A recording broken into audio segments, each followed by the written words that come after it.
So let's talk.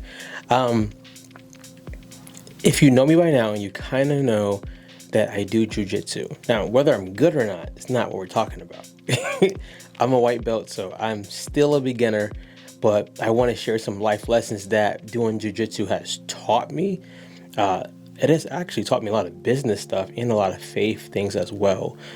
First things first, want to shout out Underdog for being an amazing gym. I love them.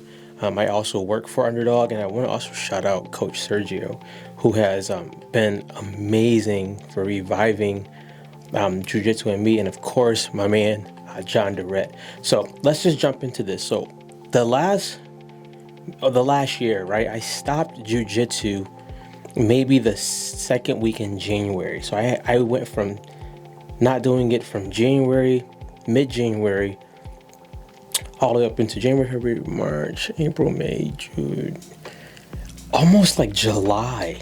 And I cannot tell you how it made me feel mentally. I felt very, very defeated. I felt that when I came back to doing it, that I was just gonna just be horrible. And I just felt like I felt like I let myself and other people down. Like, no one told me that, but I felt that way. And I saw everyone get promoted around me, which they deserved. And I saw people get better, which they deserved because they put in the work.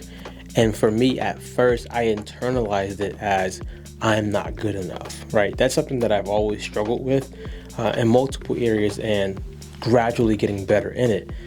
Now, coming back to jiu-jitsu, it felt like I was starting all over again.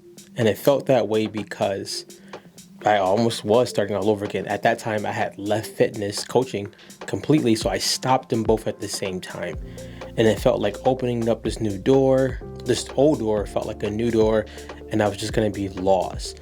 Something that helped me was I realized that even if I started all over again and I knew nothing, there was no pressure to be good at it. And there wasn't any pressure to like have to be at a certain place with it. That was the first life lesson that it taught me, was maybe you're putting a ton of pressure on yourself when there doesn't need to be pressure in that area. Like, a requirement of my life is being the best husband I can be, being the best father I can be, and being the best disciple I can be. Those are like real life requirements. For me, jiu-jitsu is something that I get to enjoy. And I have to admit, at that time, I started taking it where like, gotta get better, gotta get a blue belt. And I took the fun out of it. So returning back to jiu-jitsu, the first thing it taught me was you don't need to put pressure on yourself if it's not an area of life that's going to be changing the game for you. That's not downplaying jiu-jitsu because I love it. It's more so you probably have other areas of life you can put pressure on. Business, taking care of your kids and things like that.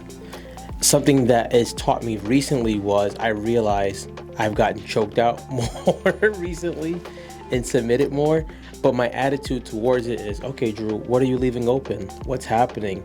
Are you tired? Are you giving up strength? What's happening versus internalizing and saying, oh, you just suck?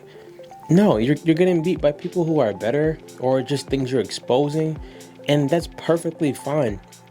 I told myself this time around, I am going to just become a learner again and have fun with it.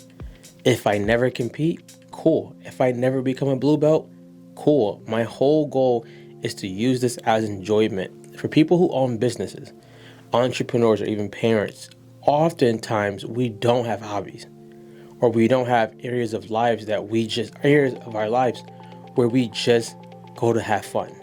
We usually make everything a business or a task or a job, and in doing so, sometimes you just suck the fun out of it. We don't need to do that anymore, right? That day needs to leave.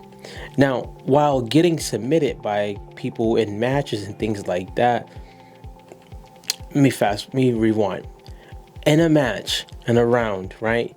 You don't really know what the person is going to do.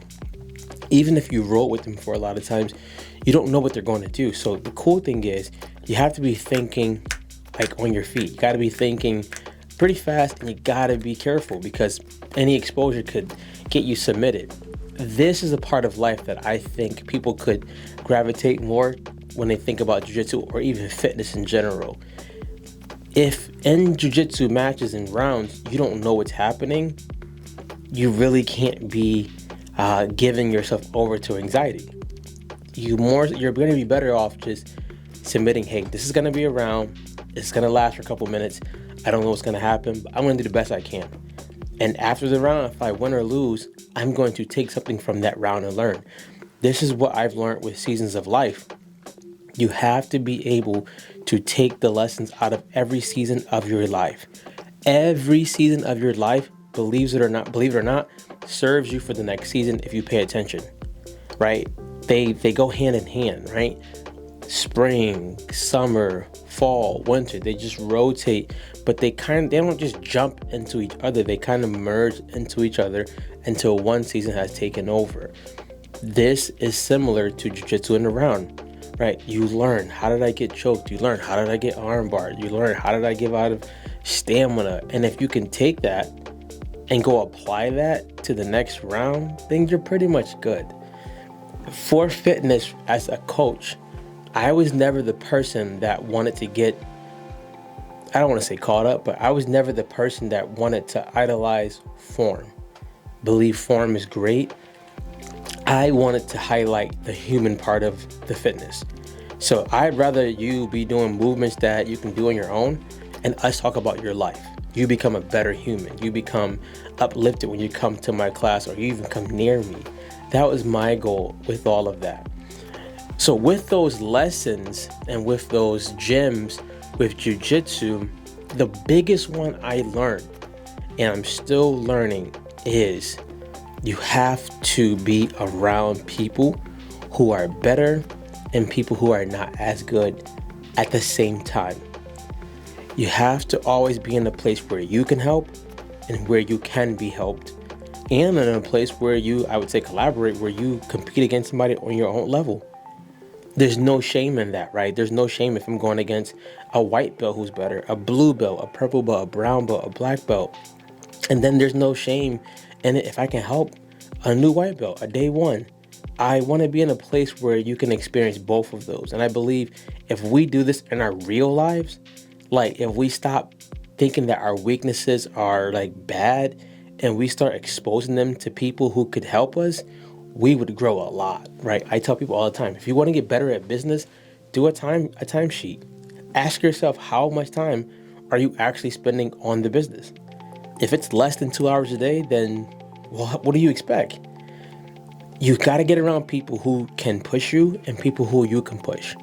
That's community, right? I have nothing to pitch you today. I'm just talking. That's community. That's collaborating. That's exposing what I'm not good at.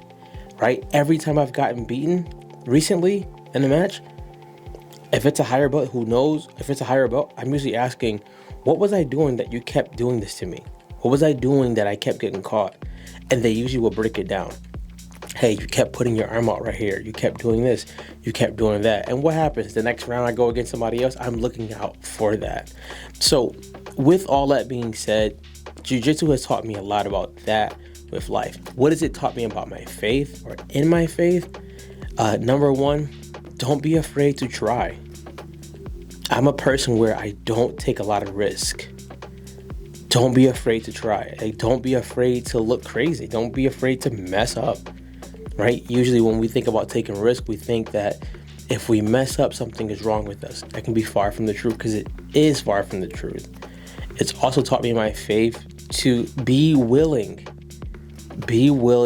to expose yourself. Expose yourself meaning, hey, I don't know this, right? Believe it or not, when Coach Sergio shows movements, I'm the one that's like, what did he just show? Can you do that again? And I'll ask my partner or a coach for help. Be okay with that. I think we feel that being independent is a badge of honor, or we feel asking for help is like a sign of weakness. Wrong season, I'm asking for all the help I can get. Wrong season, I'm asking for all the help I can get because someone knows more, they've done it better, and they're willing to help. And then lastly, what has it taught me about my faith? To share it with other people. right? So when I share jujitsu with other people, like you should come do it, it's more so just giving you another way to experience life. Jiu-Jitsu teaches a lot about how to adapt, how to adjust, how to fight back, how to learn, how to teach, and more. And if you can apply some of those principles to your life, your business, your parenting, your accepting yourself, you'll realize that life could be better. Let me say this before someone jumps in this comment. I am not idolizing jiu-jitsu. I'm not saying jiu-jitsu saved my life. I'm saying it's a tool that has taught me a lot about life, business, faith, parenting, and all of that. That's what I'm saying. So before I jump out of this live and turn this stuff off that I'm podcasting at the moment, doing two things at once while Aaliyah's in school. If you would like to try jiu-jitsu, come down to Underdog, right? It's 23A Andover Drive, West Hartford, Connecticut, right? If you don't live in Hartford or West Hartford, you can't get to Underdog, think about a gym that's near you that could be beneficial, right?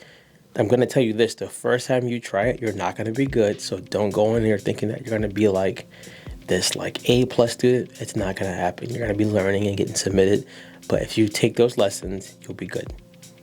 I'm out of here, guys. Be great.